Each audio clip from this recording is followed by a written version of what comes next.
200-300 метра вари водата яко. Така може да се види как се вари по пътя.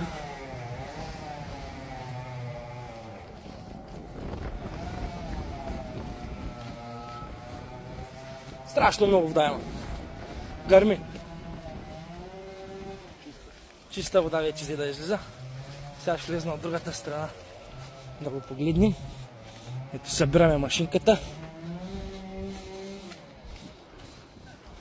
Къде е кладенчето? Направено. Сложихме дренажа. Водата ви показах. 200-300 метра шурки без да спира.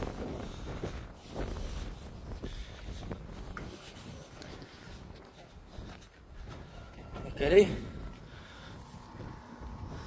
Помпата даже не се и показва.